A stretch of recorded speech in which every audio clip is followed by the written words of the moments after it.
할렐루야, 반갑습니다. 오늘은 열왕기하 5장 1절에서 14절의 말씀을 가지고 왜 나에게 이런 일이? 라는 제목으로 말씀을 나누겠습니다. 우리가 살아가면서 우리는 때로는 우리 힘에 벅찬 일을 만날 때가 있습니다. 예상치 못한 일을 우리가 경험할 수 있습니다. 이럴 때 우리들이 생각합니다. 왜 나에게 이런 일이 일어날까? 왜 하필이면 나에게 이런 일이 일어날까? 라는 생각을 합니다. 내 인생은 왜 이럴까? 그러다가 꼬리를 물며 이어드는 생각은 나에게 이 일만 해결될 수 있다면, 나에게 이 문제만 해결될 수 있다면 얼마나 좋을까 하는 그런 생각을 연이어서 하게 됩니다. 이런 일들은 지금도 많은 사람들에게 일어나고 있습니다. 그리고 성경에서도 이런 일들은 종종 나오기도 합니다. 오늘 본문에 나하만 장군이 나옵니다. 이 나하만 장군은 왕이 보기에 그리고 아람 백성들이 보기에도 아주 존귀한 자였습니다. 왜냐하면 이 사람은 나라를 구한 사람이었기 때문입니다. 그래서 어디 가든 이 사람은 환영받고 어디 가든 이 사람은 존경받는 정말 위대한 사람입니다. 그러나 이 사람에게는 큰 약점이 있었습니다. 그것이 뭐냐 하면 나병입니다. 이 나병이 이 사람에게는 인생의 걸림돌이었습니다. 아마도 이 나하만은 우리와 같은 생각을 하지 않았을까 싶습니다. 왜 나에게 이런 일이, 왜 나에게 하필이면 이 나병이 찾아왔을까? 나에게 이 나병만 없다면 내 인생은 정말 괜찮은 인생인데 라고 생각할지도 모르겠습니다. 지금 우리들에게도 이 나병이라는 문제는 이 나하만처럼 해결되기에는 아직 멀리 보이는 그런 일들처럼 보일지도 모르겠습니다. 그러나 그렇다고 해서 우리들은 이 일이 없는 일처럼 하며 살아갈 수도 없는 것입니다. 그렇다면 우리는 이 일을 해결해야 됩니다. 어떻게 해결할 수 있을까요? 우리나라 속담에 이런 속담이 있습니다. 천리길도 한 걸음부터, 천리길도 한 걸음부터. 이 문제의 해결은 한 걸음을 내딛는 데서부터 이 문제는 시작이 됩니다. 그러면 천리길처럼 멀리 보이는 이 문제에 대해서 우리는 무엇을 가지고 한 걸음을 내디딜까요? 우리가 내딛는 한 걸음은 무엇일까요? 그 한 걸음의 시작은 말씀을 듣는 것부터가 한 걸음의 시작입니다. 듣는 것에서 모든 것이 시작됩니다. 오늘 성경 본문 말씀을 보면 이스라엘에게서 잡혀간 한 소녀가 있었습니다. 이 소녀가 여주인에게, 나하만의 부인에게 이렇게 말합니다. 우리 주인이 이스라엘 선지자에게 있었으면 이 병이 나을 수 있습니다. 라고 그렇게 말하는 것입니다. 나하만의 부인은 그 말을 나하만에게 하였고, 이 나하만과 그 나하만의 부인은 아무리 어린 소녀의 말이라 할지라도 허투루 듣지 않고 그 말을 진심으로 듣기 시작했습니다. 여기서부터 나하만에게는 한 걸음 내딛는 일이 시작된 것입니다. 천리길을 시작하는 길이 시작이 된 것입니다. 지난번 베드로가 사람 낚는 어부의 사명자의 삶을 살 수 있었던 것도 역시 그 시작이 예수님의 말씀을 듣는 것에서부터였다고 말씀드렸습니다. 또한 아브라함이 복의 근원이 된 것도 너와 내 친척 아버지 집을 떠나라는 주님의 말씀이 임하면서부터, 아브라함이 그 말씀을 듣고 순종하면서부터 아브라함은 복의 근원이라는 천리길을 떠나기 시작했던 것입니다. 여러분, 말씀을 듣는 것은 한 귀로 듣고 한 귀로 흘려내버리는 그런 것이 아닙니다. 말씀을 듣는다는 것은 이것입니다. 이 예언의 말씀을 읽는 자와 듣는 자와 그 가운데 기록한 것을 지키는 자는 복이 있나니 때가 가까움이라. 여러분, 말씀을 읽는 자, 듣는 자, 지키는 자는 복이 있다는 것입니다. 하나님의 말씀은 듣는 자에게, 믿는 자에게 복을 주십니다. 그래서 하나님의 말씀은 그 사람에게 필요한 대로 역사하십니다. 소망이 필요한 자에게는 소망을 주시고 지혜가 필요한 자에게는 지혜를 주십니다. 오늘처럼 나하만에게 치료가 필요한 자에게는 치료를 주십니다. 시편에 이런 말씀이 있습니다. 이에 그들이 그들의 고통 때문에 여호와께 부르짖음에 그가 그들의 고통에서 그들을 구원하시되 그가 그의 말씀을 보내어 그들을 고치시고 위험한 지경에서 건지시는도다. 이렇게 말씀하십니다. 여러분, 하나님의 말씀을 듣고 지키고 순종하는 그 믿음 속에 하나님의 구원의 역사가 임하게 되는 줄로 믿습니다. 이제 우리들이 이 말씀을 듣고 믿고 나아갈 때 과연 말씀을 믿는 자에게는 어떤 역사가 일어나는지 오늘 본문을 보면서 살펴보고자 합니다. 말씀을 믿고 나아가는 자에게 일어나는 일, 첫 번째가 꿈보다 해몽이 좋다라는 것입니다. 해몽은 꿈을 풀다, 꿈을 해석하다, 꿈을 해부하다 그런 뜻입니다.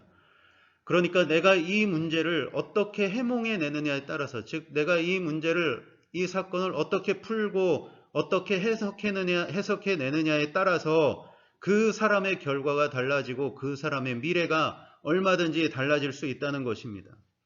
우리는 여기서 믿음의 해몽이, 믿음의 해석이 얼마나 중요한지 오늘 본문을 보면 알 수가 있습니다. 오늘 나아만 장군이 아람 왕이 써준 편지를 가지고 이스라엘 왕 앞에 가서 그 편지를 보여줍니다. 그랬더니 그 편지를 보고 이스라엘 왕이 이렇게 반응합니다. 오늘 성경 7절을 보면 이렇게 써 있습니다. 이스라엘 왕이 그 글을 읽고 자기 옷을 찢으며 이르되 내가 사람을 죽이고 살리는 하나님이냐? 그가 어찌하여 사람을 내게로 보내 그의 나병을 고치라 하느냐? 너희는 깊이 생각하고 저 왕이 틈을 타서 나와 더불어 시비하려 함인 줄 알라. 이렇게 말하고 있습니다. 지금 이스라엘 왕은 나아만 장군이 가지고 온 편지를 보면서 이것은 아람 왕이 나에게 시비 거는 것이다. 나에게, 우리들에게 선전포고하는 것이다. 이렇게 해석하고 있는 것입니다. 즉, 이 이스라엘 왕은 믿음으로 이 문제를 대하는 것이 아니라 눈앞의 현실만 보고 말하고 있다는 것입니다.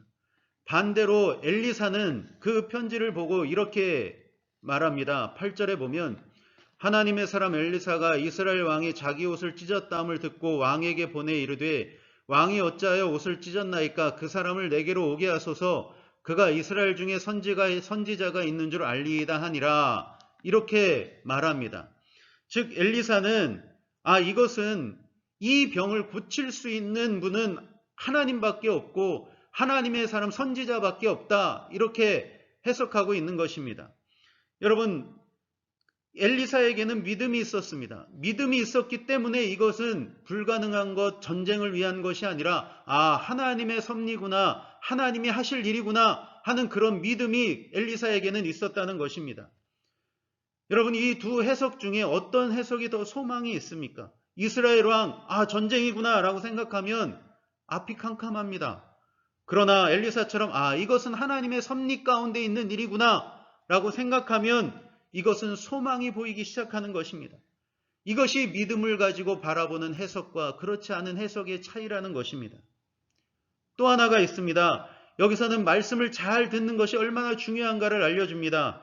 엘리사가 나아만을 향해 이렇게 말합니다. 9절 10절 보시면 10절에 엘리사가 사자를 그에게 보내 이르되 너는 가서 요단강에 몸을 7번 씻으라. 내 살이 회복되어 깨끗하리라. 이렇게 엘리사가 나아만에게 말해줍니다. 그런데 문제는 이 말을 듣는 나아만의 반응입니다. 엘리사의 이 말을 듣고 나아만이 분노하기 시작합니다. 그러면서 하는 말이 나아만이 노하여 물러가며 이르되 그는 와서 여호와의 이름을 부르고 그 손을 그 부위에 흔들며 나병을 고칠까 했다. 그러면서 하는 말이 12절에 다메섹강 아바나와 바르발은 이스라엘 모든 강물보다 낫지 아니하냐? 내가 거기서 몸을 씻으며 깨끗하게 되지 아니하랴? 하고 몸을 돌려 분노하여 떠나니. 이렇게 기록이 되어 있습니다. 즉 나아만은 엘리사 선지자의 말을 듣고 분노하고 떠났다는 것입니다. 나를 무시해? 나를 이렇게 대해? 이렇게 하면서 떠났다는 것입니다. 지금 나아만은 말씀을 감정으로 받아들이고 있습니다. 말씀을 담는 그릇은 믿음입니다. 그럼에도 때로 하나님의 말씀은 나의 감정을 거스릴 수 있고 나의 생각과는 다를 수 있습니다. 그러나 그럴지라도 그것이 하나님의 말씀이라면 우리는 감정을, 기분을 내세워서는 안 된다는 것이지요. 감정은 너무나 중요하지만 그러나 말씀 앞에서 감정이 말씀을 앞서면 자칫하면 하나님의 뜻, 하나님의 은혜를 놓칠 수 있게 된다는 것입니다. 지금 나아만은 자신의 이 분노한 감정 때문에 병 고칠 수 있는 기회를, 생명 얻을 기회를 놓칠 뻔하고 있다는 것입니다. 여러분, 만약 나아만이 감정이 상해서 그 상태로 오늘 말씀에 나와 있는 것처럼 분노하여 떠났다면 이 나아만 어떻게 될 뻔했겠습니까? 그러나 감사하게도 나아만에게는 지혜로운 종들이 있었습니다. 나아만의 종들은 감정이 아니라 엘리사의 말에 집중했습니다. 그래서 이 종들이 나아만에게 13절에 보면은 이렇게 말합니다. 그의 종들이 나와서 말하이르되 내 아버지여 선지자가 당신에게 큰일을 행하라 말하였더라면 행하지 아니하였으리이까 하물며 당신에게 이르기를 씻어 깨끗하게 하라 함이니리까 이렇게 말하고 있습니다. 지금 이 종들은 지금 선지자가 말한 것이 얼마나 쉽습니까? 오히려 다행 아닙니까? 이렇게 말하고 있다는 것입니다. 여러분, 말씀을 받아들이는 것이 진심으로 믿음으로 말씀에 집중하고 받아들이는 것이 이렇게 차이가 남을 우리는 또한 살펴볼 수가 있었습니다. 여러분, 무슨 일이 있을 때 나의 감정이 아니라 말씀을 붙드는 믿음으로 상황을 보시고 그 믿음으로 해석하시기를 예수님의 이름으로 축복합니다. 그러면 거기에 길이 보이고 소망이 보이게 되는 줄로 믿습니다. 이제 말씀을 믿고 나아가는 자에게 일어나는 두 번째 일입니다. 말씀을 믿고 나아가는 자는 부르시는 하나님의 음성을 듣게 된다는 것입니다. 오늘 본문 1절을 보면 이렇게 시작합니다. 이는 여호와께서 전에 그에게 아람을 구원하게 하셨음이라 이렇게 말씀합니다. 즉 하나님께서 나아만을 통해서 아람을 구원하셨다는 겁니다. 그러니까 이 말은 지금 하나님은 나아만을 알고 계시다는 것입니다. 그리고 그에게 여전히 은혜를 베풀어주고 계셨다는 것입니다. 그래서 그의 손에 나라를 구하게 하는 큰 은혜를 하나님은 나아만에게 주셨다는 것입니다. 그런데 문제는 그 은혜를 받은 나아만은 그것을 모르고 있다는 겁니다. 정작 은혜 받은 나아만은 은혜 주신 하나님을 모르고 있는 것입니다. 하나님은 나아만을 아는데 나아만은 하나님을 모릅니다. 하나님께서는 나아만을 부르고 계시는데 나아만은 부르시는 주님의 음성을 듣지 못하고 있는 것입니다. 오늘날에도 많은 사람이 그렇습니다. 주님은 부르시는데 그 음성을 듣지 못하는 사람들이 아직 많이 있습니다. 그래서 우리들은 전도해야 되는 줄로 믿습니다. 사람마다 하나님께서 부르시는 그 음성을 듣게 하는 매개체는 다 다릅니다. 사람마다 다 다릅니다. 어떤 사람은 정말 말씀 속에서, 어떤 사람은 예배 가운데, 때로는 어떤 사람은 나아만처럼 사업의 문제로 인해서, 자녀의 문제로 인해서, 나아만처럼 병의 문제로 인해서 하나님은 하나님의 음성을 들려주실 때가 있습니다. 나아만은 나병이라는 것을 통해서 하나님께서 부르시는 그 음성을 이 병을 통해서 듣게 된 사람입니다. 그렇다면 나병을 이 하나님이 주셨느냐? 그것은 모릅니다. 그럴 수도 있고 아닐 수도 있습니다. 왜냐하면 병의 원인에 대해서는 나와 있지 않기 때문입니다. 그러나 중요한 것은 하나님께서는 이 나병이라는 사건을 통해서 나아만을 부르고 계시다는 것입니다. 하나님은 이 나아만을 부르시기 위해서 오래전부터 계획하고 계셨습니다. 2, 3절에 이스라엘에게서 잡혀간 그 어린 소녀, 그리고 그 어린 소녀로부터 나오는 말, 그 말을 통해 하나님은 나아만을 부르셨습니다. 그리고 5절 아람 왕이 편지를 써줘서 기꺼이 보내게 해주심으로 나아만을 부르셨습니다. 그리고 이 종들, 나아만이 그냥 돌아가려고 할 때 그 종들을 통해서도 여전히 하나님은 나아만을 계속해서 부르고 계시는 것입니다. 우리 하나님은 포기하지 않는 하나님이시요 인내하시는 하나님이시요 여전히 우리를 부르고 계시는 하나님이신 줄로 믿습니다. 이런 여러 절차를 거쳐서 드디어 나아만은 살아계신 하나님을 알게 됩니다. 엘리사의 말대로 요단강에 가서 씻어서 몸을 깨끗하게 치료받고 난 다음 그가 고백하는 것이 이것이었습니다. 이제부터는 종이 번제물과 다른 희생제사를 여호와 외에 다른 신에게는 드리지 아니하고 다만 여호와께 드리겠나이다. 아멘. 드디어 나아만은 하나님을 알게 됐습니다. 그리고 오직 여호와 하나님 외에는 다른 신이 없다는 것을 그가 고백하게 되었습니다. 오늘 우리들에게 여러 가지 사건들이 일어납니다. 그러나 이런 사건이나 일들은 우리를 망하게 하는 것이 아닙니다. 이런 것들은 오히려 하나님께서 우리를 고치시기 위한 것이고 우리를 새롭게 하시기 위한 것입니다. 그래서 우리들은 어떤 사건이나 일 앞에서 이것을 통해서 하나님은 지금 나를 부르고 계시는구나. 하나님은 이 일을 통해서 나와 만나기를 원하고 계시는구나. 나를 기다리고 계시는구나. 라는 것을 잊으면 안 되겠습니다. 사람은 하나님께로 돌아가야 합니다. 하나님께로 돌아가야 응답받습니다. 지금도 하나님은 우리들을 부르고 계십니다. 그 부르심의 음성을 듣는 저와 여러분들이 되기를 간절히 원합니다. 오늘도 나아만은 드디어 하나님의 부르심에 응답하였고 그는 구원받은 사람이 되었습니다. 이 구원의 은혜가 오늘도 우리들의 삶 곳곳에 일어나기를 예수님의 이름으로 축복합니다. 오늘 말씀의 결론입니다. 오늘 말씀의 제목이 왜 나에게 이런 일이 생길까? 이것만 해결되면 얼마나 좋을까? 살면서 누구나 만날 수 있는 문제입니다. 이런 문제들 앞에서 말씀을 듣고 그 상황을 대처하는 사람은 삶의 해석이 달라지고 자신을 부르시는 하나님의 음성을 듣게 된다고 하였습니다. 그러면 여러분, 하나님은 왜 이런 은혜를, 하나님을 믿는 자들에게 이런 은혜를 왜 주고 계실까 하는 것입니다. 이런 은혜를 왜 주실까요? 오늘 본문에서 가장 중요한 한 문장이 있습니다.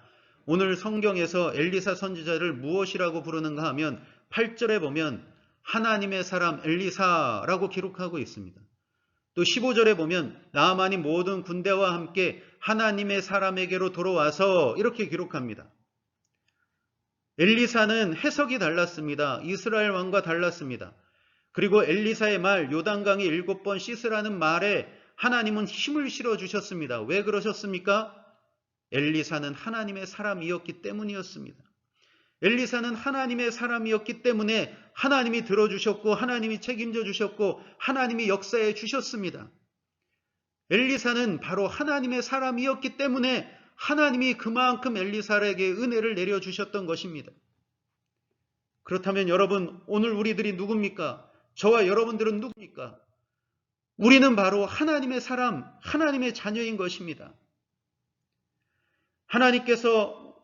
우리가 하나님의 사람, 하나님의 자녀이기 때문에 하나님께서 우리들을 책임져 주시고 하나님께서 대신 싸워주시고 하나님께서 대신 일하시는 우리들은 하나님의 사람, 하나님의 자녀인 것입니다. 그러기에 우리는 오늘도 하나님 앞에 예배 드리는 것이고 그러기에 오늘 우리들은 그래서 하나님 앞에 기도할 수 있는 것입니다. 오늘 우리들이 하나님의 사람이 되었기 때문에 하나님의 자녀가 되었기 때문에 하나님은 우리를 위해 역사하고 계시는 것입니다. 우리가 하나님의 사람이기에 하나님은 우리에게 믿음을 주셔서 해석하게 하는 것이고 하나님의 사람이기에 우리들에게 하나님은 음성을 들려주시는 것이고 우리를 만나기를 원하고 계시는 것입니다. 우리 부모들이 우리 자녀들의 문제에 있어서만큼은 발벗고 나서는 것처럼 하나님도 역시 마찬가지인 것입니다. 왜 나에게 이런 일이? 라는 문제 앞에서 사건 앞에서 세상에 속한 세상의 사람들과 하나님에 속한 하나님의 사람들은 그래서 다른 것입니다. 여러분, 다음 주는 추수감사절입니다. 감사를 되새겨보는 날입니다. 그렇다면 여러분, 우리는 무엇이 감사합니까? 올해 일이 잘 되셨습니까? 아니면 올해 응답 받으셨습니까? 일이 잘 되시고 응답 받으셨더라면 축하드립니다. 더할 나위 없이 좋습니다. 저는 우리 모두가 일이 잘 되고 응답받는 그런 날이 속히 오기를 간절히 원합니다. 그러나 함께 예배드리는 우리 대부분은 어쩌면 일도 예전 같지 않을 수 있고 응답도 아직 받지 못한 분들이 오히려 더 많을지도 모르겠습니다. 그러면 여러분, 우리는 감사할 수 있는 것이 없을까요? 여러분, 정말 우리들이 감사할 일이 없을까요? 여러분, 우리들이 감사할 일이 하나 있지 않습니까? 나에게 하나님이 계시다는 것. 우리들에게 하나님이 계시다는 것. 그 하나님이 나에게 힘이 되주시고 그 하나님이 나에게 소망을 주시고 그 하나님이 나에게는 반석이요 산성이 되신다는 것. 그리고 그 하나님이 나를 사랑하신다는 것. 이것만큼 우리들에게 감사한 일이 또 무엇이 있겠습니까? 보라, 하나님은 나의 구원이시라. 내가 신뢰하고 두려움이 없으리니 주 여호와는 나의 힘이시며 나의 노래시며 나의 구원이심이라. 할렐루야. 여러분, 하나님은 우리에게 힘이 되시고 노래가 되시고 구원이 되십니다. 그래서 우리에게는 하나님이 계십니다. 하나님이 계시기 때문에 오늘 우리들은 많은 문제 앞에서도 굴하지 않고 살아갈 수 있게 되는 것입니다. 여러분, 만약에 이런 우리들에게 닥쳐오는 여러 가지 일들 때문에 우리가 자꾸 의기소침해지고 또 우리들이 자꾸 또는 이스라엘 왕처럼 불안하고 두려운 생각에 사로잡히게 된다면 우리 한 가지만 생각하십시다. 나에게는 하나님이 계시다는 것. 그리고 그 하나님이 나에게 힘이 되어주시고 방패가 되어주신다는 것을 기억하십시다. 하나님이 계시기 때문에 오늘 우리들은 낙심하지 않고 좌절하지 않고 그럼에도 불구하고 오늘을 살아가고 있는 줄로 믿습니다. 하나님은 구원이십니다. 하나님이 우리에게 응답을 내려주십니다. 오늘도 여러분, 왜 나에게 이런 일만 없었더라면 이 짐이 내 어깨를 짓누를 때 지금도 하나님은 나에게 계시다는 그 믿음으로 넉넉히 이겨나가시기를 예수님의 이름으로 축복합니다.